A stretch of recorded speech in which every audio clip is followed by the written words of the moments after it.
জনাব মাসুদ কামাল, আবারও আপনার কাছে যেতে চাই। সম্প্রতি আমরা দেখছি যে সামাজিক যোগাযোগ মাধ্যমে বিভিন্ন বিষয় নিয়ে বিভিন্ন ধরনের বিতর্ক তৈরি হচ্ছে। আপনি হয়তো খেয়াল করেছেন যে মুক্তিযুদ্ধের শহীদদের সংখ্যা নিয়ে একটি বিতর্ক তৈরি হয়েছে এবং ইউটিউবার পিনাকি ভট্টাচার্য তিনি গতকাল দাবি করেছেন যে 1971-এ পাকিস্তানি বাহিনীর হাতে নিহতের সংখ্যা সর্বোচ্চ 20,000। আর এদিকে আজ মাহবুব মোর্শেদ তিনি তার ফেসবুক স্ট্যাটাসে লিখেছেন যে সংখ্যা কমিয়ে লাভ কি, ফাইনালি এটা বলা যে মুক্তিযুদ্ধ আসলে হয়নি, যে যুদ্ধে 3 জন মারা গেছে সেটি আবার কেমন যুদ্ধ, কিন্তু তাড়াহুড়া করতে গিয়ে 3 লাখ থেকে 2,000-এ নামানোটা বেশি হয়ে গেছে। আরও অন্তত 50 বছর ধরে ধীরে ধীরে সংখ্যাটা কমাতে পারলে বিশ্বাসযোগ্য হতো, তবু ব্যাপার না, গুড ট্রাই।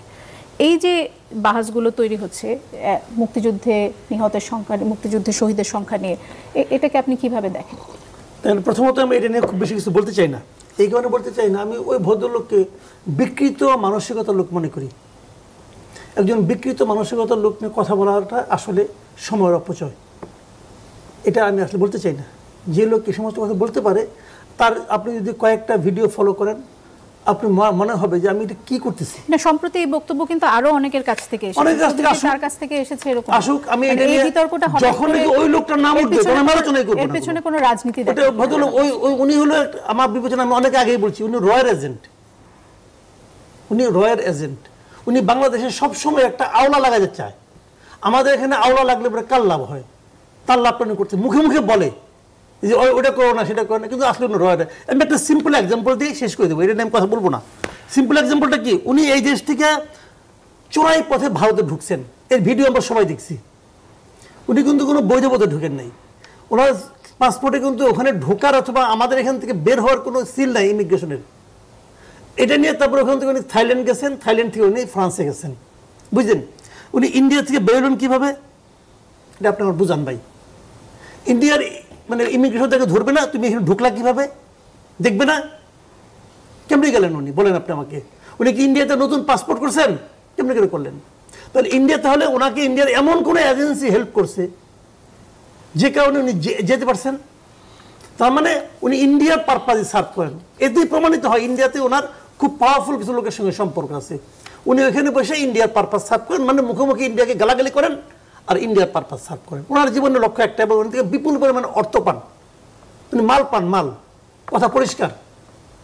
এইরকম বিকৃত মস্তিষ্কের এবং বিকৃত হয়ে যাওয়া, মানে বিকৃত মানে কয় রেকার আর কি, বুঝলেন না, বিকৃত হয়ে যাওয়া, বেঁচে যাওয়া, সোল্ড, এরকম লোক নিয়ে আমি কথা বলতে চাই না। আলোচনা শেষ। আর আমি একটা কথা বলি, আদিবের যে কথাটা, যে ওনাদের যে জুলাই সনদ দিয়ে যে কথাটা উনি বলেছেন, আমি কিন্তু এটাকে সমর্থন করি।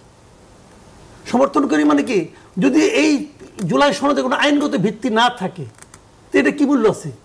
এতদিন যারা কষ্ট করে এটা বানাইছে, যাই বানান, এটার মধ্যে অনেক ঝামেলা আছে, অনেক ঝামেলা আছে, অনেক কিছু আছে, আমাদের প্রত্যাশার অনেক ঘাটতি এখন ওখানে রয়ে গেছে।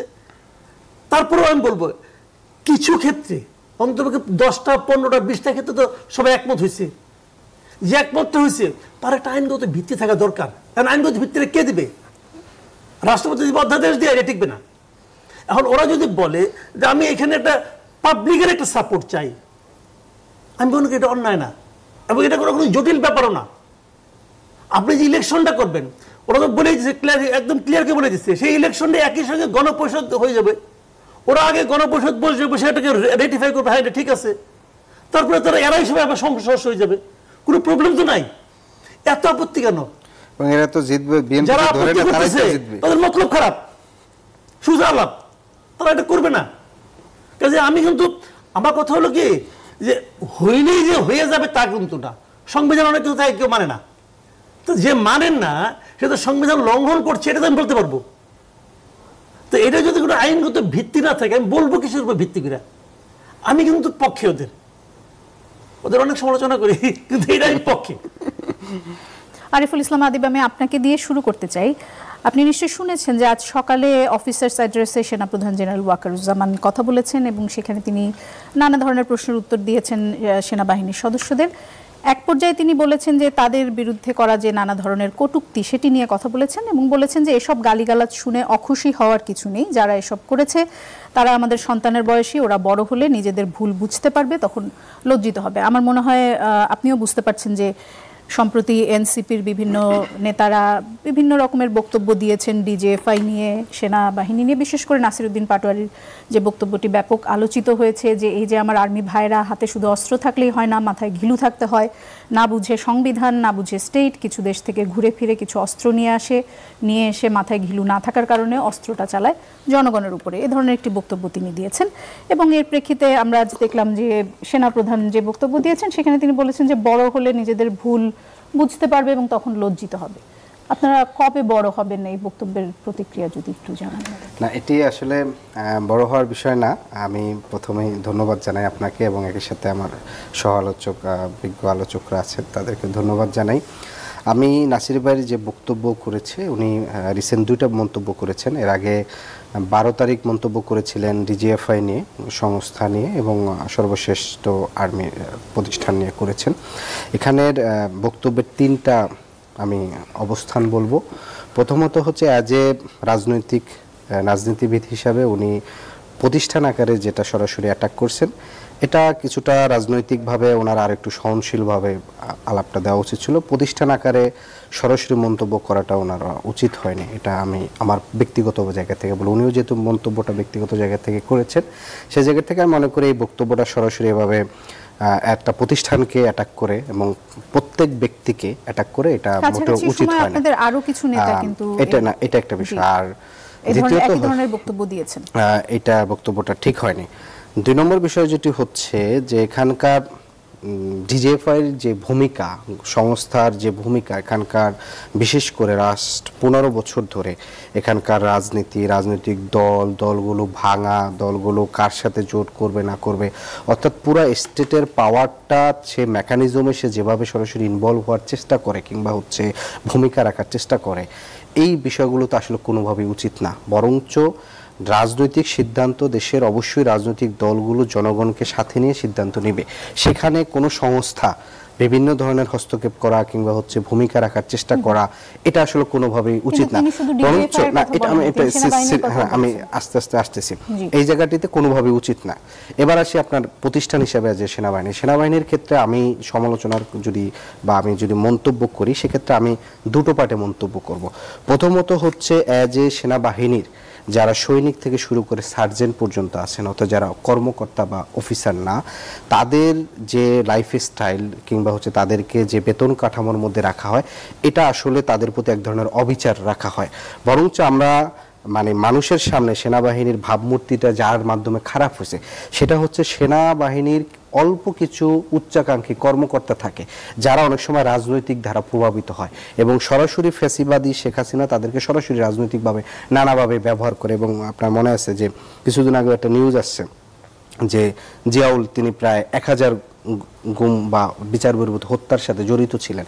দ্বিতীয়ত বিষয় হচ্ছে এখানে যেটা করা হয় যে উপরোক্ত যারা অফিসার থাকেন তাদেরকে নানাভাবে সুযোগ সুবিধা দিয়ে নানাভাবে তাদেরকে একটা বশীকরণের মধ্যে এক ধরনের নিয়ে আসা হয়। কিন্তু যারা সৈনিক লেভেলে কাজ করেন, একজন সৈনিকের যে বেতন কাঠামো, এই বেতন কাঠামো দিয়ে সে কোনোভাবেই তার লাইফ লিড করার পক্ষে সম্ভব হয় না। কারণ আমরা মনে করি, আমরা এই অভ্যুত্থানের পর আমি নিজেও অনেক জায়গায় মন্তব্য করেছিলাম, যদিও এই মন্তব্যগুলো সরাসরি ধরনেরভাবে আসে না, সেটা হচ্ছে যে সেনাবাহিনীর সংস্কার করে তাদের অধীনস্থ যাদের বেতন কাঠামো থেকে শুরু করে নানাবিধ সুযোগ সুবিধা সৈনিক লেভেলে যারা আছেন, তাদের অবশ্যই সেই সৈনিকদের বেতন কাঠামো অবশ্যই উন্নত করা উচিত।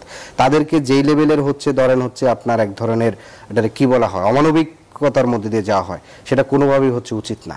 কিন্তু সেনাবাহিনীর উপরের কর্মকর্তাদের মধ্যে আবার 2টা পার্ট। একটা পার্ট যারা সরাসরি রাজনীতির সাথে নানাভাবে সংশ্লিষ্ট হওয়ার চেষ্টা করে কিংবা ভূমিকা রাখার, তাদেরকেও এটা সতর্ক হওয়া উচিত, কোনোভাবেই এই জায়গাটি ইনভলভ হওয়া উচিত না। অ্যাজ এ সেনাবাহিনী তো অবশ্যই দেশপ্রেমিক হিসেবে দেশের সার্বভৌমত্ব, সে দেশের আইন শৃঙ্খলা উন্নতি করার ক্ষেত্রে তারা ভূমিকা রাখছে। গণ অভ্যুত্থানের সময় আমরা দেখেছিলাম, বিশেষ করে 2রা আগস্টের পরবর্তীতে বেশ কিছু জায়গায় তারা জনগণের পক্ষে অবস্থান নিচ্ছে, বিশেষ করে ইয়ার পক্ষে পাল্টা গুলি ছুটছে ছাত্রলীগের সন্ত্রাসীদের প্রতি। এই ভূমিকা তো আমার তাকে অ্যাড্রেস করতে হবে। কিন্তু উপরের কিছু কর্মকর্তা যে ভূমিকা, যেটা অ্যাজ এ অনেক সময় হয় না যে ধরুন 2-1 সাংবাদিক রিপোর্ট করে, সেই রিপোর্টের কারণে অ্যাজ এ শ্রেণী আকারে ধরুন সমালোচনাটা করা হয়ে যায়, এটা আসলে অনুচিত করা।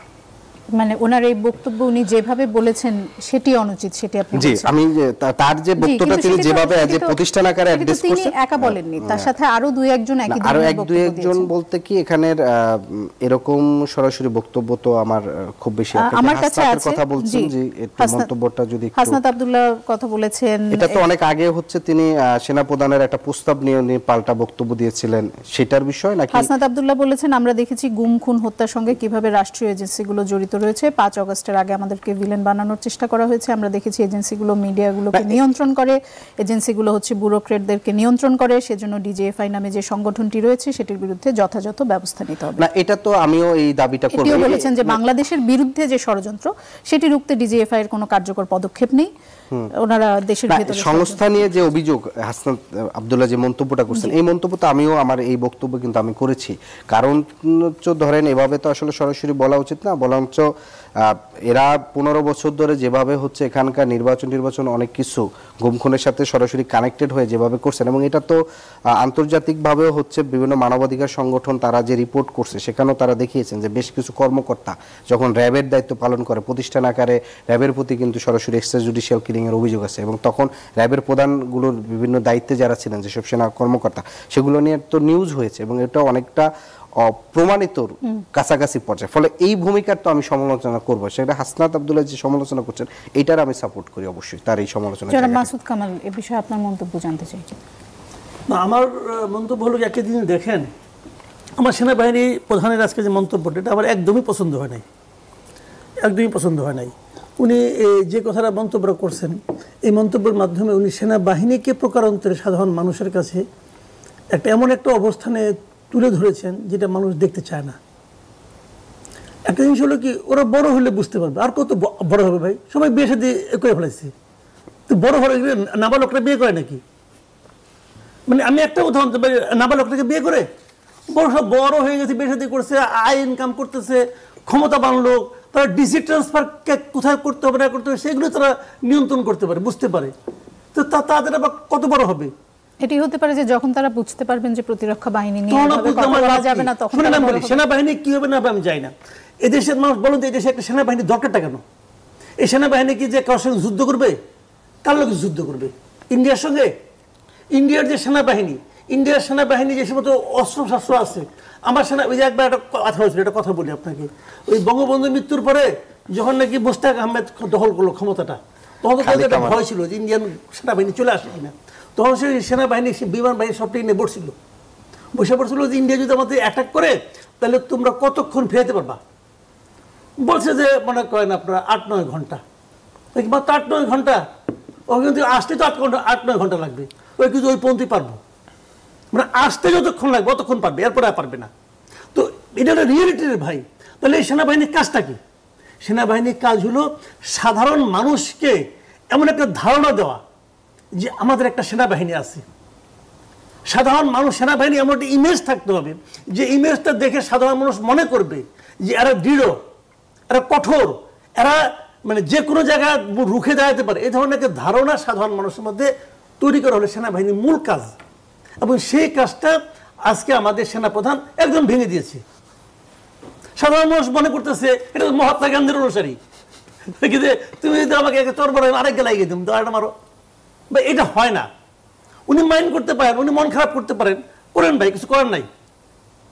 বাট আমি মনে করি ভুল শুনেন, আমার সাবালক ছেলে যদি আমার সঙ্গে এমন কোনো কাজ করে যে কাজটা আমি পছন্দ করছি না, যে কাজটা আমার ইমেজকে ক্ষুণ্ণ করছে, আমি তাকে বলবো না তুমি কাজটা ঠিক করো নাই। বলা মানে কি তার যে চরমা তাকে আমি বলছি না, আমি কি বলবো না? আমি কি আমার লজিকটা তুলে ধরবো না যে এই কারণে আপনার কথাটা ঠিক না? কেন বলবো না? এটা বলা উচিত। যে কেউ ভুল করতে পারে, ভুল করা কিন্তু কোনো অন্যায় না, ভুলকে আশকারা দেওয়া অন্যায়। ভুল তো করতে পারে, আপনি ভুল করতে পারেন না? পৃথিবীতে কে ভুল করে না বলেন তো আপনি? ডক্টর ইউনূস ভুল করতেছে না, আমরা এটা বলবো না? ভালো করলে প্রশংসা করবো, ভুল করলে সমালোচনা করবো, সবাই ভুল করে পৃথিবীতে, একমাত্র আমাদের মহানবী ছাড়া। সবাই ভুল করতে পারে, ভুলের সমালোচনা করতে হবে, ভুলটা ধরাই দিতে হবে। নাসিরউদ্দিন পাটোয়ারি কি নির্ভুল মানুষ নাকি? তার জীবনে ভুল নাই, তা যদি আমি ধরাই দেই অসুবিধাটা কি? ওই পুতু করলে হবে? বলতে তো হবে ভাই তুমি ঠিক বলো না এই কাজটা। এখন হলো জিনিসটা তাহলে মানুষ এখন মনে করতেছে, আমি এখন কি মনে করতেছি যে নাসিরউদ্দিন পাটোয়ারি ঠিক, ঘিলু নাই। কারণ উনি যেটা বলছে এটা বলার মধ্যে কেউ তো কোনো প্রতিবাদ করে নাই, কেউ এই পর্যন্ত প্রতিবাদ করছে এবং উনিও মেনে নিচ্ছে যে না ঠিক আছে করছে করুক, একদিন বুঝবে। ওই দিন কোন দিন বলেন না, কোন দিন শুনি? মানে আপনার মতে ওনার কঠোরভাবে কঠোরভাবে না বলা উচিত ছিল যে এই কথাটা উনি ঠিক বলেন নাই, এটা বলা উচিত ছিল। এখন বলে আপনার মন খারাপ করেন, আরে আমার তুমি বললাম মন খারাপ করবো না, কেন মন খারাপ করবো না? আপনি যখন বলেন যে সেনাবাহিনী কোনো ঘিলু নাই, উনি কি বলছে? সেনাবাহিনী ঘিলু নাই, বিদেশে যায়, অস্ত্র প্রদর্শনীতে যায়, নিয়ে দুই একটা অস্ত্র নিয়ে আসে নিয়ে তারা কত মাথার মধ্যে, যেহেতু ঘিলু নাই জনগণের মাথার মধ্যে বন্দুক ধরে। আচ্ছা ঠিক আছে, জনগণের মাথার মধ্যে বন্দুক ধরে, তো আপনি কবে বললেন কথাটা? 2025 সালে এসে বললেন। 2025 সালে কি সেনাবাহিনী জনগণের মাথায় বন্দুক ধরছে? বরং সেনাবাহিনীর মাথায় বন্দুক ধরে নাই বলে শেখ হাসিনাকে পলাইতে হয়েছে। জনগণের মাথায় বন্দুক ধরতে চায় নাই বলে, অস্বীকৃতি জ্ঞাপন করছে বলে আজকে আমরা এই অবস্থার মধ্যে আসতে পারছি। বাস্তবতা তো মানতে হবে। এখন যদি আপনি উল্টা বলেন যে সেনাবাহিনী এসে জনগণের মাথায় বন্দুক ধরে, তাহলে you have to prove it, আপনি প্রমাণ করেন ভাই। যদি প্রমাণ করতে না পারেন সরি বলেন, যদি সরি না বলেন সরি বলেন তাকে, সরি তো বলে হবে। এখন যারে বলছে সে কয়ে যে আমি মাফ করে দিতে, পরে বুঝবে এক সময় বা এইটা হলো না রে ভাই। উনি বলছেন, উনি শ্রদ্ধেয় লোক, ওনাকে আমি সম্মান করি, ওনাকে আমি ভালোবাসি, কোনো সন্দেহ নাই, কিন্তু কাজটা ঠিক করেন নাই। এটা বলাটা আমি ওনার কাছ থেকে আশাই করিনি একদম। অপূর্ব জাহাঙ্গীর, আপনার কাছে যেতে চাই, অন্য প্রসঙ্গে যেতে চাই। সেটি হচ্ছে যে রংপুরের তারাগঞ্জে যে রূপলাল দাস এবং প্রদীপ লালকে প্রকাশ্যে পিটিয়ে হত্যার ঘটনার ভিডিও বের হয়েছে। আজকে প্রায় খুব সম্ভবত, আমি যদি ভুল না জানি, 10 বা 11 দিন হয়ে যাচ্ছে এবং ভিডিও দেখে প্রায় 20-25 জনকে চিহ্নিত করা গেছে এবং এদের নামও এসেছে। এদের নাম আসার পরেও 11 দিন পার হয়ে যাওয়ার পরেও এদের কাউকেই এখন পর্যন্ত গ্রেপ্তার করা হয়নি, বরং 700 জনের নামে মামলা দেওয়া হয়েছে এবং পুরো গ্রাম পুরুষশূন্য হয়ে গেছে। এটি কেন, যদি একটু বলেন আমাদেরকে। আচ্ছা, ধন্যবাদ আজকে আমাকে আমন্ত্রণ দেওয়ার জন্য। মামলা যেটা হয়েছে সেটা তো মামলা তো আমরা দেখছি যে গণ অভ্যুত্থান পরবর্তী বাংলাদেশের মামলার একটা চর্চা চলছে যে কীভাবে কী মামলা হচ্ছে আর কি, সেদিকে আমি না যাই। আমার কথা হচ্ছে যে আইন শৃঙ্খলা বাহিনীর একটা ওয়ে অফ কাজ আছে, যেভাবে তারা কাজ করে, এবং আমার কথা হচ্ছে যে আপনি চিহ্নিত করতে পেরেছেন বলেই উনাদের নিজস্ব তদন্তের মধ্যে দিয়েও কিন্তু একটা প্রক্রিয়ার মধ্যে দিয়ে তাকে যেতে হয়। সো আমরা যতদূর জানি যে সেই প্রক্রিয়াটা চলমান আছে এবং খুব শীঘ্রই অ্যাকশন নেওয়া, হয়তো অ্যাকশনের দিকে যাবে এবং বা যাচ্ছে। কারণ দেখেন যে এর মধ্যে যতগুলো ইনসিডেন্ট ঘটেছে আইনশৃঙ্খলা বাহিনী কিন্তু অ্যাকশন নিয়েছে, সেটা দেরি করে হলেও অ্যাকশন নিয়েছে। সো আমরা আশা করছি যে হয়তো সেদিকেই যাবে আর কি। মানে কত দেরি করে অ্যাকশন নেবে? 10-11 দিন হয়ে গেছে, নাম চলে এসেছে। আমি বললাম যে জিনিসটা যতটা সিম্পল ভাবে বল, আমি বুঝতে পারছি। জি, ভিডিওতে পরিষ্কারভাবে দেখা যাচ্ছে যে কারা এটির সাথে জড়িত। তাহলে 700 জনের নামে আসলে মামলাটা কেন দেয়া হচ্ছে? যে 700 জনকে হয়রানি করার জন্য? কারণ কারা আছে ওখানে তো পরিষ্কারভাবে দেখা যাচ্ছে, তাদের পরিচয়ও এসেছে। সেটা আইন শৃঙ্খলা বাহিনীর যিনি আপনার আছে, মুখপাত্র আছে, সে আরো ভালো ডিটেইলসে বলতে পারবে। কিন্তু আমার কথা হচ্ছে যে তাদের নিজস্ব একটা প্রক্রিয়া আছে, তারা কিভাবে তদন্ত করবে এবং তদন্তে কে উঠে আসবে, তো তাদেরকে আমার মনে হয় সেই তদন্তের সুযোগটা দিন। যত চিহ্নিত হচ্ছে সেটা তো আমরা দেখছি, তাদের একটা ওয়ে অফ ওয়ার্ক যেটা আছে সেটার মধ্যে দিয়ে উঠে আসুক। যদি তাই হয় তাহলে তো তারা অ্যাকশন নিবে, অ্যাকশন নিতে তো বাধ্য। অনেক ক্ষেত্রে তো আমরা দেখি আবার যে পুলিশ খুব তাড়াতাড়ি তখন অ্যাকশন নিতে পারে। এটি কি এই কারণে অ্যাকশন নিতে দেরি হচ্ছে যে যারা নিহত হয়েছেন তারা আসলে রূপলাল দাস আর প্রদীপ লাল, তারা তাদের ধর্মীয় পরিচয় এবং সমাজে তারা যেই অবস্থা থেকে উঠে এসেছেন তারা কোনো প্রভাবশালী না, পাওয়ার স্ট্রাকচারে তাদের স্টেক অনেক কম, সেজন্য কি আসামি ধরতে দেরি হচ্ছে আপনার মনে হয়? আমি অত্যন্ত দুঃখিত আপনি যদি এভাবে মনে করেন ব্যাপারটা। গণ অভ্যুত্থান পরবর্তী বাংলাদেশে আমার মনে হয় না আমাদের এই ধরনের ভাবে কোনো কিছু প্যাকেজ করা উচিত। এটা অবশ্যই এই ধরনের কোনো কারণ না আপনি যেভাবে ফেস করলেন, এবং আমার মনে হয় যে এগেন আমি বারবার বলছি তাদের একটা তদন্তের প্রক্রিয়া আছে, তাদেরকে এটার মধ্যে যেতে হবে। কিন্তু আমার মনে হয় এখানে ধর্ম বর্ণ কোনো ম্যাটার করে না, এবং ইটস বেটার টু নট এদিকে এসকেলেশন না করাই আমার মনে হয় বেটার। ঠিক আছে, আজ 11:15টায় আপনি নিশ্চয়ই জানেন যে জুলাই শহীদ পরিবার এবং আহত ব্যক্তিরা প্রথমে জাতীয় প্রেস ক্লাবের সামনে বিক্ষোভ করেছেন। 12:30টার দিকে তারা একটি মিছিল নিয়ে সচিবালয়ের 2 নম্বর গেটের সামনে যান। সেখানে তারা অভিযোগ করেছেন যে অর্থের বিনিময়ে জুলাই গণহত্যার আসামিরা জামিন নিচ্ছেন। এ সময় তারা বলেছেন যে পুলিশ তাদেরকে গালি দিয়েছে, লাথি দিয়েছে এমন অভিযোগ করেছেন এবং তারা আইন উপদেষ্টার পদত্যাগ চেয়েছেন। তারা দাবি করেছেন রোববারের মধ্যে আইন উপদেষ্টা প্রধান উপদেষ্টার কাছে ব্যাখ্যা দিতে হবে কেন তাদের জামিন হয়েছে এবং প্রধান উপদেষ্টা সেটি জাতির সামনে প্রকাশ করতে হবে। দুটি বিষয় জানতে চাই। এক হচ্ছে যে প্রায় 1 বছর হয়ে গেল এই দাবি নিয়ে জুলাই শহীদ পরিবার এবং আহত ব্যক্তিদের কেন রাস্তায় নেমে আসতে হলো, এটি একটি প্রশ্ন। দ্বিতীয় প্রশ্ন হচ্ছে যে যখন আসলে আদালতের বিষয় নিয়ে যে জামিন হয়েছে, কেন জামিন হয়েছে সেই বিষয় নিয়ে যখন আন্দোলন হয় তখন কি এই বিষয়টি স্বাভাবিক যে বিচার প্রক্রিয়া সেটিকে বাধাগ্রস্ত করার বা সেখানে চাপ প্রয়োগ করার বিষয়টি চলে আসে কিনা? আমি আপনার প্রথম প্রশ্নের উত্তরটা আগে দিই। সেটা হচ্ছে যে দেখেন, শহীদ পরিবার এবং এটা অত্যন্ত সেন্সিটিভ একটা জায়গা এবং সরকার এখানে যথেষ্ট পরিমাণ গুরুত্ব সহকারেই কিন্তু তাদের কথা শুনছেন এবং তাদের রিহ্যাবিলিটেশন বলেন, তাদেরকে সরকারিভাবে কী কী সহযোগিতা করা যায় সেদিকে গুরুত্ব দেওয়া হচ্ছে। কিন্তু ব্যাপারটা অত্যন্ত সেন্সিটিভ ইন আ সেন্স হচ্ছে সবার এক্সপেকটেশন এক একজনের এক এক রকম। সো এইখানে দাবি দেওয়া থাকবে আপনার তাদের, এইটাই তো স্বাভাবিক, মানে তাদের নিজস্ব কিছু চাওয়া পাওয়া তো আছে। তো তারা তাদের এন থেকে যদি স্যাটিসফাইড না হয় তারা দাবি করতেই পারে এবং তাদের সাথে আমার সরকারের জায়গা থেকে সরকার হয়তো তাদের সাথে একটা কনভারসেশনে যাবে। কিন্তু আমার কথা হচ্ছে যে এই দাবি দেওয়াটাকে আমি এটা অত্যন্ত কোনো মানে খারাপ চোখে দেখছি না। তাদের বা তাদের নিজস্ব এক্সপেকটেশন আছে, তারা সেদিকে তারা যদি সেটা ভয়েস আউট করে তাহলে গভর্নমেন্টের কাজ হচ্ছে সেটা শোনা, সেভাবে যদি কোনো কিছু ইনকর্পোরেট করতে হয় তাহলে করা। পুলিশ আপনি যেটা বললেন যদি লাঠিচার্জ করে থাকে এটা সরকার অবশ্যই খতিয়ে দেখবে, কারণ আমরা কেউ চাচ্ছি না যে গণ অভ্যুত্থান পরবর্তী বাংলাদেশে পুলিশ আগের রূপে ফিরে যাক। পুলিশও যদি আপনার কোনো একটা ইয়েকে ছত্রভঙ্গ করতে হয় সেটারও বিভিন্ন মেজার্স আছে, সেটা শুধু লাঠিপেটা করেই যে হবে তা তো না।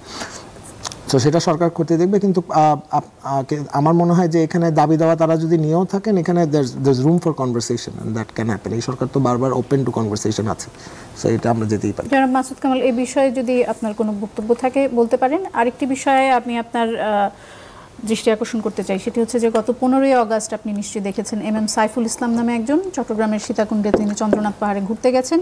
এরপর তিনি তার ফেসবুক অ্যাকাউন্টে পোস্ট দেন যে সেখানে 93% মুসলমানের দেশ, সেখানে মন্দির আছে, মসজিদ কেন নেই, কারণ তার নামাজ পড়তে দেরি হয়ে গেছে। অথচ আমাদের চোখে দেখা 98% পর্যটকই মুসলিম, এটি তার ওখানে ফেসবুকে একটি স্ট্যাটাস ছিল।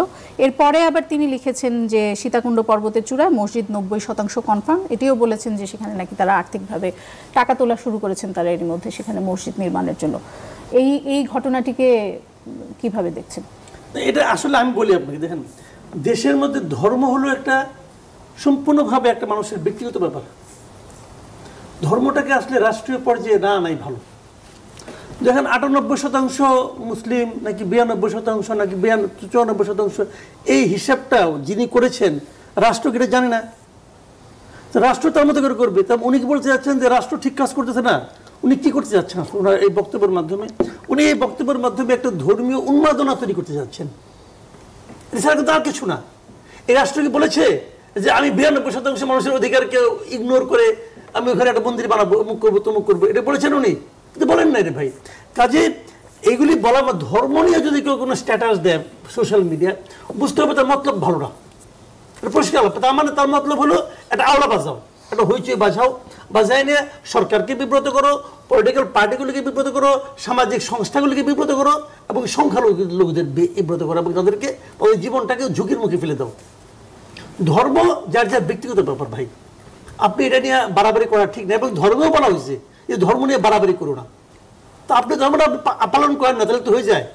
আপনি আপনারটা করেন, অন্যরা ওনাদেরটা করবে। আর রাষ্ট্রের যে দায়িত্ব, এটা রাষ্ট্রকে পালন করতে দেন আপনি। আপনি যদি মনে করেন রাষ্ট্রটা ঠিক করে, বাংলাদেশের ধর্ম মন্ত্রণালয় আছে, তাদের কাছে চিঠি লেখেন, তাদের সঙ্গে দেখা করেন, বলেন। কিন্তু আপনি সোশ্যাল মিডিয়ায় যখন দিবেন তখন হয় কি, এই জিনিসটা তো অনেকেই পড়বে। যে পড়বে তার যে মেন্টাল স্ট্যাটাস, সেটা কিন্তু আপনি নিয়ন্ত্রণ করতে পারবেন না, আর তখন আপনি চাইলেও পারবেন না। তো আপনি কিন্তু একজন লোককে খেপাই দিলেন, একটি শিশুকে খেপাই দিলেন, একজন বৃদ্ধকে খেপাই দিলেন, একজন মানে মানসিকভাবে অস্থির লোককে খেপাই দিলেন, এবং সেই ওটা যে আফটার ইফেক্ট, এটা তখন কিন্তু আপনার হাতে আর থাকবে না। তা আমি মনে করি সবাইকে আমি অনুরোধ করবো ভাই, যারা আপনারা সোশ্যাল মিডিয়া ব্যবহার করেন তারা প্লিজ ধর্ম নিয়ে কোনো কিছু বললেন না, ওখানে সোশ্যাল মিডিয়ায় বলেন না। আর 2 নম্বর হলো, সোশ্যাল মিডিয়ায় ধর্ম নিয়ে কোনো স্ট্যাটাস দেখে আপনি উত্তেজিত হবেন না। অনেক সময় দুষ্ট লোকেরা এগুলি করে নিয়ে পরে কিন্তু তারা বলে দেখো ধর্মান্ধ সবাই, ভাই এদেশের মানুষ ধর্মান্ধ না, এদেশের মানুষ ধর্মভীরু। আইন উপদেষ্টা সাংবাদিকদের বলেছেন যে সরকার প্রধানের ঘোষণা অনুযায়ী আগামী ফেব্রুয়ারিতে নির্বাচন অনুষ্ঠানে আমরা দৃঢ় প্রতিজ্ঞ। আমাদের স্যার সর্বজন স্বীকৃত একজন বিশ্ব পর্যায়ের ব্যক্তিত্ব, তার দেওয়া ঘোষণা থেকে আমাদের বিন্দুমাত্র পিছিয়ে যাওয়ার সুযোগ নেই। উপদেষ্টা রিজওয়ানা হাসানও গতকালও একটি অনুষ্ঠানে তিনিও সাংবাদিকের প্রশ্নের জবাবে এই কথা বলেছেন যে বিভিন্ন রাজনৈতিক দলের নিজস্ব হিসাব নিকাশ আছে, নিজস্ব রাজনীতি আছে, এটির সঙ্গে সরকার বদলের সম্পর্ক নেই, ফেব্রুয়ারির প্রথমার্ধেই নির্বাচন। উপদেষ্টারা আমাদেরকে অনেক আশ্বস্ত করতে চাচ্ছেন বলে মনে হচ্ছে যে ফেব্রুয়ারিতে নির্বাচন। এটির আসলে এখনো কেন মানে ঘোষণা দিয়ে দেওয়া হয়েছে, তারপরেও কেন এই বিষয়টি নিয়ে ফেব্রুয়ারিতে নির্বাচন হবে কি হবে না সেটি নিয়ে এত সন্দেহ কেন? দেখেন, ব্যক্তিগতভাবে আমি বিশ্বাস করি নির্বাচন ফেব্রুয়ারিতে হবে, নানা কিছু দেখেই বিশ্বাস করি। দেখেন, ডক্টর ইউনূস কিন্তু এর আগে কখনো এইভাবে সুনির্দিষ্টভাবে ডেটের কথা বলেননি। একবার বলছিলেন, গত ঈদের আগে বলছিলেন যে নির্বাচন এপ্রিলে হবে, নিজে বলছিলেন। তারপরে উনি 15 জুনে 13 জুন যা আলোচনা হলো লন্ডনে, আলোচনার পরে এরপরে সম্প্রতি 5 তারিখে যে ঘোষণাটা দিলেন উনি সুনির্দিষ্টভাবে বলছেন যে নির্বাচন ফেব্রুয়ারিতে হবে। আজকে দেখলাম ইলেকশন কমিশন বলছে আগামী 1 সপ্তাহের মধ্যে তারা নির্বাচনের রোড ম্যাপ ঘোষণা করবে। এবং যে দিন ঘোষণা দিয়েছিলেন নির্বাচন ফেব্রুয়ারিতে হবে, তার পরের দিনই ওনার দপ্তর থেকে কিন্তু ইলেকশন কমিশনকে চিঠিও দেওয়া হয়েছে যে ফেব্রুয়ারিতে ইলেকশন হবে, হয়ে আপনারা প্রস্তুতি নেন। তো এই যে প্রত্যেকটা ধাপ, প্রত্যেকটা স্টেপ ওনার ঘোষণার সঙ্গে কিন্তু সামঞ্জস্যপূর্ণ। কাজেই আপনি সন্দেহটা কখন করবেন? যখন নাকি আপনি বিষাদৃশ্য কিছু একটা দেখবেন। তা তো আমরা দেখিনি। কাজেই আমি বিশ্বাস করি, আমি আমার লজিক দিয়ে, আমার চিন্তা দিয়ে বিশ্বাস করি নির্বাচন ফেব্রুয়ারিতে হবে। তারপরেও মানুষ কেন যেন প্রশ্ন, আমাকে অনেকবার প্রশ্ন করছে অনেকেই, ভাই নির্বাচন কবে হবে? আমি কই যে নির্বাচন ফেব্রুয়ারিতে হবে। ওই কি বলছে তো, আসলে কি হবে? এই যে অবিশ্বাস, এই যে আস্থাটা না থাকাটা, এটা কিন্তু এই সরকারের ব্যর্থতা আমি মনে করি। কারণ এই সরকার এমন এমন কিছু কাজ হয়তো বা করছে, আমি জানি না কি কাজ করছে, নিশ্চয়ই করছে, যে কারণে এই দেশের সাধারণ মানুষ এই সরকারের উপর সে আস্থাটা রাখতে পারছে না। এবং তার উপদেষ্টারা করছে হয়তো বা, অথবা ডক্টর ইউনূস নিজেও করছেন হয়তো, আমি জানি না কি হয়েছে, কেন মানুষ আস্থা নাই। আমি তো এই সরকারের অনেক সমালোচনা করি, কিন্তু আমি তো আস্থা রাখি। আমি তো মনে করি এই কথা ঠিক আছে, কিন্তু মানুষ কেন আস্থা রাখে? যেমন আপনি এখানে আসছি, বৈশাখে যে আমার ফোনে আলাপ করছিলাম আপনাদের সামনে, আমাকে একজন খুব সিনিয়র লয়ার বলতেছে যে আসলে কি নির্বাচন হবে। তার মানে কি, সাধারণ মানুষ কিংবা শিক্ষিত মানুষ সবার মধ্যে কিন্তু এক ধরনের অনাস্থা কাজ করতেছে। এখন আমি মনে করি ডক্টর ইউনূসের এবং ওনার সরকারের উচিত চিন্তা করা। দেখুন, কেন চিন্তা করা হচ্ছে সেটা আমি বলি। উনি হয়তো বলবেন আমি যে ফেব্রুয়ারিতে চলে যাব, ফেব্রুয়ারিতে নির্বাচন শেষ হওয়ার পরে আপনি থাকবেন, আপনি কই যাবেন? আপনি তো এই দেশেই থাকবেন। এই দেশে কি আপনি মানুষের ভালোবাসা নিয়ে থাকবেন? আপনি 1 বছর 6 মাস কীভাবে কাটালেন এটা ইম্পর্টেন্ট না। ইম্পর্টেন্ট হলো 1 বছর 6 মাসের পরে আপনি কীভাবে জীবনটা গুজরান করবেন, ওটা হলো ইম্পর্টেন্ট। মানুষ যেন আপনাকে সম্মান করে, মানুষ যেন আপনাকে বলে যে এই লোকটা 1.5 বছরে দেখাই দিয়ে আসছে দেশে কীভাবে করতে হয়। আর মানুষ যদি ভাবে এই লোকটা 1.5 বছর টাইম পেয়ে যা করছে, তখন ওইটা হবে আপনাদের অপমানজনক। কাজে আপনারা ভাবেন একবার যে কি এমন কাজ করছেন যে লোকজন আপনার উপর আস্থা রাখে না, এবং সেখান থেকে বের হওয়ার জন্য আগামী 6 মাস আপনাকে কি করতে হবে সেটা ভাবেন। অপূর্ব জাহাঙ্গীর, আপনি কি একমত যে এটি আসলে সরকারের, যেটি জনাব মাসুদ কামাল সরকারের উপর কিছুটা দায় চাপালেন যে কেন মানুষের মধ্যে এখনো অবিশ্বাস যে ফেব্রুয়ারিতে নির্বাচন হবে, বা এই ধরনের একটা সন্দেহই বা কেন কাজ করছে? ধন্যবাদ।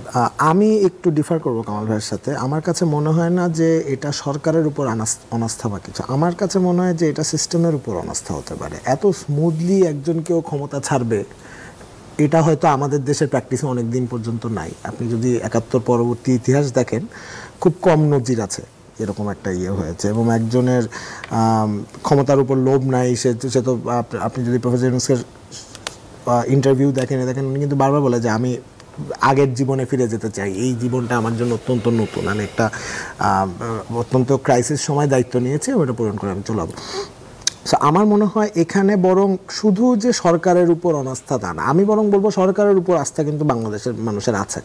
আমি নিজে এখনও পর্যন্ত পার্সোনালি প্রচুর রিক্সায় ঘুরি যাতে মানুষের সাথে কথা বলা যায়।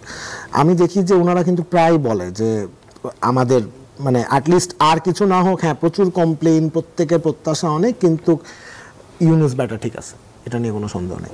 সো আমার মনে হয় না যে এখানে বরং সরকারের উপর অনাস্থা আছে। আমার মনে হয়, এটা আমার ব্যক্তিগত ওপিনিয়ন, আমি যেভাবে জিনিসটা পারসিভ করছি, এটা পুরো সিস্টেমটার যে নির্বাচন এত স্মুথলি, যে সবার মধ্যে যে একটা ঐক্য দেখছেন, এই ঐক্য নিয়ে এটা তো নজিরবিহীন।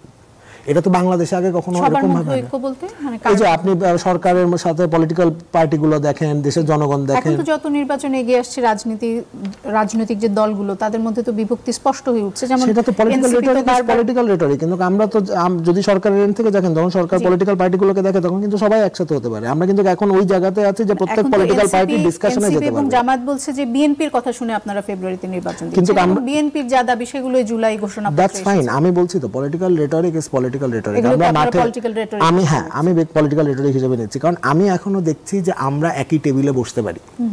বাংলাদেশে এই নজিরটা অনেক দিন ধরে নেই। আপনি সব পলিটিক্যাল পার্টি একসাথে আমরা এক টেবিলে বসতে পারতাম না। সো আমি এখনো মনে করি যে এটা যে এত স্মুথলি যাচ্ছে, এইটা হয়তো অনেকে সারপ্রাইজড হচ্ছে। আমি জিনিসটা এভাবে পারসিভ করছি আর কি, যে এটা এত স্মুথলি চলে যাবে। জি জনাব মাসুদ কামাল, আমি দেখছিলাম আপনি মাথা নাড়ছিলেন যখন অপূর্ব কথা বলছিলেন। না, একটু যদি ছোট করে বলেন যে কেন মাথা নাড়ছিলেন? উনি বলতেছিলেন না যে এই আর কেউ কিরকম ভাবে স্মুথলি ছাড়তে চায়। দেখেন ওনাদের গভর্নমেন্টের আসলে ক্যারেক্টারটা কি, এটা কিন্তু অনেকটা আপনার শাহাবুদ্দিন সাহেবের তত্ত্বাবধায়ক অন্তর্বর্তীকালীন সরকার ছিল, এটা অনেকটা ওরকম হতে পারে, অথবা পরবর্তী সময়ে যে তত্ত্বাবধায়ক সরকার ছিল, যে সাংবিধানিক যেগুলো আসছিল, এরকম হতে পারে। তো এরকমই তো সরকার ছিল আসলে, ওনারটাও এরকমই। এরকম সরকার যে কোটা ছিল, কেউ কি ক্ষমতা ছাড়তে কোনো রকম মুসরামুসরি করছে? স্মুথলি ছেড়ে দিচ্ছে সবাই। কি শাহাবুদ্দিন সাহেব, কি হাবিবুর রহমান, কি লতিফুর রহমান, কি আপনার যে এই আমরা যে শেষে যে ফখরুদ্দিন মঈনুদ্দিন, এরাও স্মুথলি ছেড়ে দিচ্ছে। কিন্তু ছাড়ার আগে তারা কি করছে এটা আপনি আধা ঘন্টা বিতর্ক করেন, কোনো সমস্যা নাই, কিন্তু ছাড়ার সময় তারা কোনো আপত্তি করে নাই, মুসরামুসরি করে নাই। কাজেই আর কোনো উদাহরণ নাই, এটা উনি যখন বলছে তখন আমি একটু মাথা নাড়লাম। না আমি বলছি যে খুব একটা মানে অনেক দিন পর্যন্ত এই উদাহরণটা নাই, আগে তো অবশ্যই আছে। জি আরিফুল ইসলাম আদিব, আপনার কাছে যেতে চাই আপনাদের মুখ্য সমন্বয়ক আবারও নাসিরউদ্দিন পাটোয়ারির বক্তব্য নিয়ে। তিনি বলেছেন যে ফেব্রুয়ারিতে নির্বাচন হবে না। এটি কি আপনারা কি এমন কিছু জানেন যেটি আমরা জানি না? কারণ আমরা তো শুনছি যে ফেব্রুয়ারিতে নির্বাচন হবে, ইলেকশন কমিশন রোড ম্যাপ দিবে। তাহলে এনসিপির কাছে কি এমন কোনো তথ্য আছে যেটা আমাদের কাছে নেই? না, বিষয়টি সেরকম না। উনি তো স্ট্রেট ফরওয়ার্ড বলছেন যে ফেব্রুয়ারিতে নির্বাচন হবে না। সেই জায়গা থেকে ওনার যে বক্তব্যটি এবং এখন এই মুহূর্তে জুলাই সনদের যে খসড়াটি সর্বশেষ রাজনৈতিক দলগুলোর কাছে পাঠিয়েছে, সেই জায়গাগুলোর থেকে আপনি যেটা দেখবেন যে এখানে বেশ কয়েকটা মতৈক্য তৈরি হয়েছে। এবং আমরা আমাদের পক্ষ থেকে আমরা বারবার যেটি বলেছি যে জুলাই সনদেরকে শুধুমাত্র একটি রাজনৈতিক অঙ্গীকার কিংবা হচ্ছে একটা চুক্তিতে পেপারে রূপান্তর করলে হবে না, এটাকে আইনি এবং সাংবিধানিক একটি ভিত্তি দিতে হবে। এবং এখানে ইন্টারেস্টিং একটি বিষয় হচ্ছে, সেটি হচ্ছে যে সরকারের পক্ষ থেকে যে 8টি অঙ্গীকারনামা দিচ্ছে জুলাই সনদের সাথে, সেখানে আমরা স্পষ্ট দেখতে পাচ্ছি যে তারা বলেছেন যে এই জুলাই সনদে বর্ণিত 3টা বিধি, প্রস্তাব, সুপারিশ যদি কখনো বিদ্যমান সংবিধানের কোনো ধারার সাথে হচ্ছে সাংঘর্ষিক হয়, তখন এই প্রস্তাব হচ্ছে অগ্রাধিকার পাবে এবং একই সাথে এটি নিয়ে হচ্ছে পরবর্তীতে আদালতে হচ্ছে কোনো প্রশ্ন তোলা যাবে না। এখন এখানে বিষয় যেটি হচ্ছে, এটি খুব আসলে আমি যদি উদাহরণ দিয়ে বলি তাহলে এটা একটি হবে। সেটি হচ্ছে যে দেখেন, আমরা যেটা বুঝতে পারছি যে সরকার এবং বিশেষ করে অধিকাংশ ঐকমত্য কমিশনের প্রায় 33টি দল নিয়ে দীর্ঘদিন আলোচনা করছেন। তাদের যে অভিপ্রায় মানে যে ইচ্ছা, সেটি ইচ্ছা কিন্তু একটি নতুন সংবিধানের। কারণ আপনার সংবিধানের উপরে তাকে প্রাধান্য দিবে কিংবা হচ্ছে একে সাংবিধানিক ভিত্তি দিবে বলছে, কিন্তু বাস্তবায়নের ক্ষেত্রে তারা যেটি হচ্ছে, তখন তারা হচ্ছে তাদের যে অভিপ্রায়টি সেটি আসলে প্রকাশ করতে পারছেন না। আপনি যখন বলেন যে এখানকার প্রত্যেকটি হচ্ছে প্রস্তাব, সুপারিশ হচ্ছে বিদ্যমান সংবিধানের সাংবিধানিক স্বীকৃতি দেবে এবং সংবিধানের অন্যগুলোর সাথে যদি কন্টিনিউ এইটা অগ্রাধিকার পাবে, তাহলে এইটার ওয়ে আউট তো হয়েছে, বেস্ট ওয়ে আউট হচ্ছে গণপরিষদ নির্বাচন অথবা ন্যূনতম হচ্ছে আপনার গণভোটের মাধ্যমে দেওয়া। এইটা একটা অভিপ্রায় না, একটু শেষ করে। হ্যাঁ, এই যে এখানে মূল বিষয়টা হয়েছে কি, একটা পরিবারের ছোট ছেলে যখন হচ্ছে কোনো মেয়েকে পছন্দ করে, তখন হচ্ছে তাকে বিয়ে করা, সংসার করা, ভবিষ্যতে বাচ্চা নেওয়ার স্বপ্ন দেখে, কিন্তু বড় ভাইয়ের ভয়ে পরিবার এটা বলতে পারে না। তো সরকারের হচ্ছে যে প্রক্রিয়া, সে প্রক্রিয়া সে নতুন সংবিধান চায়, তার কাজের সে স্বীকৃতি চায়, আদালতে পরবর্তীতে যেন তার এই কাজের জন্য কোনোভাবে হচ্ছে আপনার শাস্তি দেওয়া হয় সেটা চায়, কিন্তু হচ্ছে সে প্রকাশ্যে বলতে পারে না। ওই বড় ভাইটা হচ্ছে বিএনপি, বড় ভাইটা হচ্ছে সালাউদ্দিন ভাই, তার ভয়ে হচ্ছে না, আমরা প্রকাশ্যে বলছি যে তারা সেই বড় ভাইয়ের ভয়ে সেই জিনিসটা বলতে পারে না। কিন্তু আপনি দেখেন যে সে ইচ্ছা করতেছে এখানে প্রত্যেকটা জায়গায়। ছোট ভাই যদি তার পছন্দ মতো বিয়ে করতে না পারে তাহলে কি ছোট ভাই সংসার থেকে বেরিয়ে যাবে, নাকি ছোট ভাই সংসারে সেটি মেনে নিয়ে থাকবে? না, এটি অবশ্যই যেটি যৌক্তিক সেটি আসলে করা উচিত। কোনটি যৌক্তিক? অবশ্যই এটা নতুন সংবিধান স্যার, এখানকার সমাধান নেই। আপনি এই যে প্রক্রিয়ায় আপনি হচ্ছে এখানকার বারবার বলতেছে না, এখানে বিএনপি বলতেছে কি, তার পক্ষ থেকে ব্যাখ্যা কি, যে এটা রাজনৈতিকভাবে একটা অঙ্গীকার হবে, রাজনৈতিক স্বীকৃতি দিবে। বিএনপি থেকে বারবার বলা হচ্ছে জুলাই সনদকে আমরা রাজনৈতিক স্বীকৃতি দিব, পরবর্তীতে সংসদে যারা নির্বাচিত হবেন তারা এটাকে হচ্ছে সাংবিধানিক স্বীকৃতির কতটুকু দিবেন সেটা 2 বছর 3 বছর সময়ের মাধ্যমে দিবে। বাংলাদেশে আসলে এই যে রাজনৈতিক কমিটমেন্ট বা রাজনৈতিক যেটা হচ্ছে আপনাকে বলা হচ্ছে যে তার প্রতিশ্রুতি, সেই প্রতিশ্রুতি তো আসলে মানে কি বলে রাখার চেয়ে ভঙ্গ করার রেকর্ডটা খুব বেশি। আপনার এটা মাসুদ ভাই আরো বলতে পারে, 90 সালে 3 জোটের রূপরেখা করছে না, সেখানে সুন্দর কথা বলছে। পুরো অসাংবিধানিক ভাবে যদি সংবিধান পরিবর্তন হয়, যদি লিখিতও থাকে, তারপরেও কি আপনার মনে হয় যে সবকিছু পরিবর্তন হয়ে যাবে, রাজনৈতিক দলগুলো আচার আচরণ পরিবর্তন হয়ে যাবে?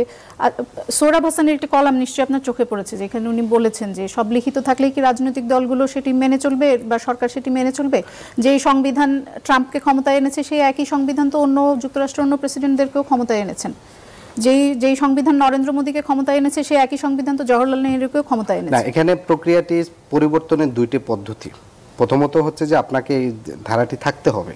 আপনাকে এখানে আমরা বারবার বলে আসছি অভ্যুত্থানের পর থেকে বা 3রা আগস্ট থেকে, যে একটা হচ্ছে এখানকার যে সাংবিধানিক কাঠামো, আমাদের এখানকার পুরো ব্যবস্থার যে কাঠামোটা, সেই কাঠামোটার আমূল পরিবর্তন। আরেকটা হচ্ছে রাজনৈতিক সংস্কৃতির পরিবর্তন। একই সাথে আপনি যদি বলেন যে শুধু কাঠামো পরিবর্তন করলে আমাদের সংস্কৃতি পরিবর্তন, তাহলে আপনি একটা শুরু করে আপনি দ্বিতীয়টা এক্সপেক্ট করবেন, যেটা সময় সাপেক্ষ। রাজনৈতিক সংস্কৃতি পরিবর্তন করতে বেশ সময় সাপেক্ষ লাগবে, কারণ এখানে আমাদের রাজনৈতিক দলগুলো এমনভাবে চলে আসছে। কাঠামোর আমূল পরিবর্তন যদি না হয় সেক্ষেত্রে কি আপনারা নির্বাচনে অংশগ্রহণ করবেন? আমাদের এখানে অবশ্যই এখানে আমাদের রাজনৈতিক লক্ষ্য হচ্ছে নতুন সংবিধান এবং সেটার বাস্তবায়নের জন্য আমরা গণপরিষদ নির্বাচন মনে করি। সেই রাজনৈতিক লক্ষ্য অর্জনের জন্য যদি আমরা স্ট্র্যাটেজিক পজিশনের জায়গা থেকে মনে করি যে আমাদের এই নির্বাচনে মানে এই জুলাই সনদের কোনো ধরনের আইনি ভিত্তি ছাড়া, সাংবিধানিক ভিত্তি ছাড়া আমাদের এটার হচ্ছে যাওয়ার কোনো স্কোপ নাই, কারণ এটা আমরা আমাদের যে জনগোষ্ঠী কিংবা আমরা যারা রাজনৈতিকভাবে করতেছি তাদের এটা কমিটেড। যদি আমাদের স্ট্র্যাটেজিক জায়গা থেকে যদি না, এটা নির্বাচন বর্জনের বিষয় না, যদি আমার স্ট্র্যাটেজিক পজিশনের জায়গায় যদি এটা মনে করা হয় যে না আমার এই লক্ষ্য অর্জনের জন্যই এইটাকে আমাকে ছাড় দিয়ে চলতে হইতে পারে, সেটা পরবর্তীতে সিদ্ধান্ত গ্রহণ হবে। কিন্তু আমার রাজনৈতিক লক্ষ্যের জায়গায় আমি আমার লক্ষ্যে অটল। সেই লক্ষ্য অটলের জন্য আমার রাজনৈতিক পজিশন কি হবে সেটা পরবর্তীতে আমরা এটা দেখব। তবে প্রথমত হচ্ছে আমাদের এই জুলাই সনদকে অবশ্যই সাংবিধানিক এবং আইনি ভিত্তি দিতে হবে। এটা ছাড়া আমরা এইটার এই যে এত 8 মাস ধরে যে বিগরাস আলোচনা হলো, এইটার হচ্ছে আমি কোনো ভিত্তি দেখি না। আচ্ছা, অসংখ্য ধন্যবাদ আপনাকে। জনাব অপূর্ব জাহাঙ্গীর, আপনার কাছে যেতে চাই। আপনি খেয়াল করেছেন কিনা জানি না, পাকিস্তানের একটি পত্রিকা, যে পত্রিকার নাম হচ্ছে ক্যাচ লাইন, তার একটি নিবন্ধে ডক্টর মোহাম্মদ ইউনূসের সাময়িক সরকার, তারা বলেছেন সাময়িক সরকারকে পাকিস্তানের সঙ্গে সাবেক পূর্ব পাকিস্তানের একীভূত হওয়ার একটি সুযোগ হিসেবে তারা দেখছে। এটি নিয়ে তারা একটি নিবন্ধ প্রকাশ করেছে। নিবন্ধটিতে বাংলাদেশের মুক্তিযুদ্ধকে ভারতের ষড়যন্ত্র এবং শেখ মুজিবুর রহমানকে দেশদ্রোহী হিসেবে উল্লেখ করা হয়েছে। জামায়াতের সাবেক আমির গোলাম আজমের ছেলে আব্দুল্লাহিল আমান আজমিকে জাতীয় নিরাপত্তা এবং প্রতিরক্ষা উপদেষ্টা করার এক ধরনের পরামর্শ দেওয়া হয়েছে সরকারের প্রতি। এবং জুলাই গণ অভ্যুত্থানকে জামায়াত, নোবেল বিজয়ী ডক্টর ইউনূস এবং মুসলিমদের নেতৃত্বে হয়েছে, এরকম একটি কথা তারা বলেছেন, যে এই গণ অভ্যুত্থান হয়েছে জামাত, নোবেল বিজয়ী ডক্টর মোহাম্মদ ইউনূস এবং মুসলিমদের নেতৃত্বে। আপনারা কি এই নিবন্ধ দেখেছেন কিনা বা এ বিষয়ে আপনাদের কোনো বক্তব্য আছে কিনা? পাকিস্তানের কোন পত্রিকায় কোন নিবন্ধন ছাপা হলো সেটা আমার মনে হয় না অন্তর্বর্তীকালীন সরকারের কোনো কনসার্ন নেই। তাদের কোনো একটা একটা গ্রুপ যদি পাকিস্তানের সাথে আমাদের সম্পর্ক তো এখন আবার রিভাইভ হচ্ছে। এই মাসেই খুব সম্ভবত তাজুদ্দিন মন্ত্রীও আসছেন আমাদের দেশে। আমাদের সাথে এখন অনেক দেশের সম্পর্ক রিভাইভ হচ্ছে এবং আমরা তো চাচ্ছি যে সকল দেশের সাথে সম্পর্ক রাখতে। আমরা কেন পাকিস্তানের সাথে, আমাদের তো খুব কাছেরই একটা দেশ এবং আমাদের পুরো ইন্ডিয়ান সাবকন্টিনেন্টের তো একটা বিশাল বড় হিস্ট্রি আছে। সো পাকিস্তানের সাথে আমি সম্পর্ক রাখবো না এরকম কোনো ইয়ে তো নাই, কিন্তু ওদের কোন গ্রুপ কোন পত্রিকায় কোন নিবন্ধন ছাপালো এবং কি তারা কি ব্যাখ্যা দিচ্ছে এটা তাদের মোটামুটি একটি দ্যাটস ফাইন। আমার কথা হচ্ছে যে এটা মানে আমরা তো বাংলাদেশের মানুষ তো জানে এবং পুরো পৃথিবী জানে যে এখানে কি হয়েছে। মানে এই গত বছর জুলাই আগস্টে যা ঘটেছে এটা তো ইউএন সার্টিফাইড। মানে এখানে তো মানে আপনি চাইলে নিজের ইয়েতে ব্যাখ্যা দিতে পারেন। আন্তর্জাতিকভাবে একটি ন্যারেটিভও তো দাঁড় করানোর চেষ্টা করা হচ্ছে অনেক জায়গায়। সেটা কোথা থেকে এই ন্যারেটিভটা কারা করছে সেটাও তো আমরা জানি। এই ন্যারেটিভটা কোন দেশের টকশো থেকে আসে, কারা কারা বলছে সেটাও আমরা যথেষ্ট ব্লেটেন্টলি জানি। এবং আমার মনে হয় যে এখানে মানে এটা দেখেন, this is another problem that Bangladesh will face I think next 10 বছর। এই ডিসইনফরমেশন, মিসইনফরমেশন এটার একটা বড় জিনিস কিন্তু বাংলাদেশকে ফেস করতে হবে। এখন যেভাবে আসছে এটা সামনে আরো বাড়বে। সো আমরা বরং এখন মানে এবং এটা চলতে থাকবে। সো বরং আমরা এখন বলতে পারি যে এই জিনিসটা হ্যান্ডেল করবো কিভাবে, এটা হয়তো এখানে যত স্টেক হোল্ডার আছে তাদের সাথে বসে এই সিদ্ধান্তে জাতিগতভাবে আসতে হবে যে কারণ সামনের এই জিনিসটা হবে এবং আরো বেশি হবে। কিন্তু এই ন্যারেটিভটা কাদের এটাও বাংলাদেশের মানুষ জানে। সো আমার মনে হয় এটা নিয়ে এটাকে এত পাত্তা দেওয়ার কিছু নেই আর কি। আমি একটু আমার ভাইয়ের সাথে একটা জায়গায় একটু অ্যাড করবো, যদি আমাকে সুযোগ দেন। ভাই বললো যে আমরা এই সরকার হচ্ছে ছোট ভাই এবং বড় ভাইয়ের কথা শোনা যাচ্ছে না। আমি বলবো যে এই সরকার তো আসলে মনে হয় অ্যাডপ্টেড এবং এই সরকারের কাজ হচ্ছে বাকি বাবা মার বাকি যত ছেলে মেয়ে আছে তাদের সবাইকে এক করা এবং এই সরকারের যখনই হবে তখন অ্যাডপ্টেড যে ছিল তাকে বাদ দিয়ে দেওয়া হবে এবং এটাই স্বাভাবিক। দেখেন এই আদিব ভাই যারা বললো এই সরকারের কিন্তু কোনো ফ্যাসিলিটি করা ছাড়া আর কোনো জায়গা নেই। এই সরকারের কিন্তু কোনো পলিটিক্যাল মাইন্ড নেই, এই সরকারের কোনো ইচ্ছা নেই। এই সরকার কিন্তু আসছে যে পুরা পলিটিক্যাল পার্টি যারা দেশের জনগণকে রিপ্রেজেন্ট করে তাদের ইচ্ছাগুলো একসাথে করে একটা জায়গায় নিয়ে আসা। সো আমি এখানে কোনোভাবে মানে সরকার এখানে কোনো পার্টিকে চাপ দিবে না যে আপনি এটা করেন বা এটা করেন বা এটা করেন, সরকার এখানে ফ্যাসিলিটেট করবে। বরং এখানে অন্যান্য মানে আপনার যদি বিএনপির সাথে আপনি একমত না হন তাহলে আপনি পলিটিক্যালি বিএনপিকে চাপ দেন, তাহলে আপনি কেন শুনছেন? সরকার তো এখানে কোনো ভয়েস রেজ করবে না, সরকার তো ইজ দ্য ফ্যাসিলিটেটর, এখানে সরকারের তো কোনো পলিটিক্স নেই। জনাব মাসুদ কামাল, আপনি কি একমত যে এখানে সরকারের কোনো পলিটিক্স নাই? তারা যদি বিএনপির সাথে একমত না হয় তাহলে বিএনপির উপর তারা চাপ প্রয়োগ করবে। জুলাই সনদের ক্ষেত্রেও কি এই বিষয়টি এরকম? না, এটা হলো শোন আমি বলি জিনিসটা আপনাকে। সরকারের যে কথাটা নাকি অপূর্ব বলতেছেন যে সরকারের দায়িত্ব অনেকগুলি কি একত্র কাজ, এটা সম্ভব না করুন, এটা তো সব সরকারের এরকম দায়িত্ব থাকে। আর তার মধ্যে ওনারা একটা মাঝামাঝি জায়গায় আসবেন, সবার সঙ্গে আলোচনা করবেন, সবার কথা শুনবেন, তারপরে ওনারা যেটা ভালো মনে করেন সেটা করবেন। যে মানবে মানবে না, যে মানবে এটা অন্য হিসাব। বাট জুলাই সনদের ক্ষেত্রে এখন হয়েছে জানেন কি, বিএনপির একটা বড় দল, এটা তো আপনি পছন্দ করেন আর না করেন ভাই, এটা তো বাস্তবতা। এখন বিএনপি যদি অন্যায় কথাও বলে তাও কিন্তু এখন ওনারা চিৎকার চেঁচামেচি করতে পারে, কিন্তু বলবো যে ঠিক আছে তাহলে ইলেকশন দিলে আসতে হবে, ইলেকশন দিলে দিয়ে দেয়, ইলেকশন করে ও করবে না, করবে। কিন্তু ইলেকশন করা মানে এই না যে আমাদের দাবিটা ভুল ছিল, দাবিটা কিন্তু ঠিক, দাবিটা তার মতো করে ঠিক, সেটা জন্য রাজনীতি করবে। রাজনীতি মানে কি, মানুষকে বোঝাবে। যেমন পিয়ার নিয়ে একটা কথা বলি আমি আপনাকে, আমি নিজে কিন্তু ব্যক্তিগতভাবে পিয়ারের পক্ষে, কিন্তু আমি আবার এটাও মনে করি যে এই সময়ে, এই অল্প সময়ে আমাদের দেশের মানুষ এখনো কিন্তু পিয়ার বোঝে না। পিয়ারকে মানুষকে তো বোঝাইতে হবে, ইনফর্ম করবে, মানুষকে তো এটা ব্যাপারে তো আপনার শিক্ষিত করতে হবে। জামাত কি বলছে, জামাত কিন্তু কয়েকদিন আগে দেখলাম আব্দুল্লাহ তাহের সাহেব উনি ইলেকশন কমিশন থেকে বের হয়ে বলতেছে যে আমরা পিয়ার নিয়ে আমরা জনগণের কাছে যাবো, এটা আমাদের রাজনৈতিক দাবি। তো এইটা আমাদের রাজনৈতিক দাবি, তো রাজনৈতিক দাবিটা নিয়ে মানুষের কাছে যাবে, মানুষকে বোঝাবে, এটা আগামীবার হয়তো বা আরো বড় আকারে ধারণ করবে। কিন্তু এই দেশে একসময় পিয়ার হতে হবে, পিয়ার পদ্ধতি ইলেকশন হতে হবে, এটা আমি মনে করি পার্সোনালি, আমি চাই। এখন এটা হয়তো এটাকে না, কিন্তু এই জুলাই সনদ যেটা, আমি আবারও বলছি, জুলাই সনদ যেটা, এটার একটা আইনগত ভিত্তি থাকা উচিত আমি মনে করি থাক। তাহলে আপনি এত পরিশ্রম করে লাভটা কি হলো ভাই? এই যে এত মাস ধরে আপনি লাভ করলেন, জুলাই সনদ যদি না হইতো তাহলে ইলেকশন এত ডিলে হতো না। ইলেকশনটা তো ডিলে হয়েছে এই কারণেই, ডক্টর ইউনূস বারবার বলছে না যে সংস্কার করবো তারপর ইলেকশন দেবো, বড় প্যাকেজ ছোট প্যাকেজ কি কি আইনগত ভিত্তি যদি না পায় সেক্ষেত্রে কি এই দায় মানে আপনার কি মনে হয় যে বিএনপির কারণেই সেটি পাচ্ছে না? এখন পর্যন্ত তাই মনে হচ্ছে, এখন পর্যন্ত এটা মূল মানে এটা প্রতি যে এইটা আপনার যে মানে আপত্তিটা বিএনপির, এবং সরকার বিএনপির কথা মেনে নিচ্ছে। সরকার কারো কথা মানছে এটা এখন বোঝা যাচ্ছে না। সরকার হয়তো আন্ডারস্ট্যান্ডিং করানোর চেষ্টা করবে, কিন্তু কারটা মানবে? সরকার দেখবে যেদিকে লোক বেশি, যেটা চাপ বেশি দেবে তাদের কথা মানবে। এখন বিএনপি কেন মানতেছে না, এটার ব্যাপার আছে। কিন্তু এটা এই সংস্কার শুরু করার আগেই বোঝা উচিত ছিল। আমি তখনও বলেছিলাম কিন্তু যেভাবে তারা সংস্কার করতেছে এটা বিএনপির না মানারই কথা। কারণ বিএনপি তো একটা পলিটিক্যাল পার্টি, মাথায় রাখতে হবে। সংস্কারটা কারা করছে? কতিপয় এনজিও এবং কিছু ভাড়াটে বুদ্ধিজীবী, বিদেশ থেকে আমদানি করে বুদ্ধিজীবী, এরা যখন সংস্কার করছে, বিএনপির তো একটা ইগো থাকতে পারে যে আমি 2.5 বছর আগের থেকে 31 দফা নিয়ে আসছি, তুমি 31 দফা একবার হাতে পর্যন্ত নিলা না। বলতে পারতো যে 31 দফা নিয়ে আপনারা আসেন, তারপরে আমরা একটা সংস্কার করি। ওনারা করছে কি নিজেদের মতো করে একটা সংস্কার দাঁড় করাইছে, করাইলে তারপরে বলে আসেন আলাপ করি।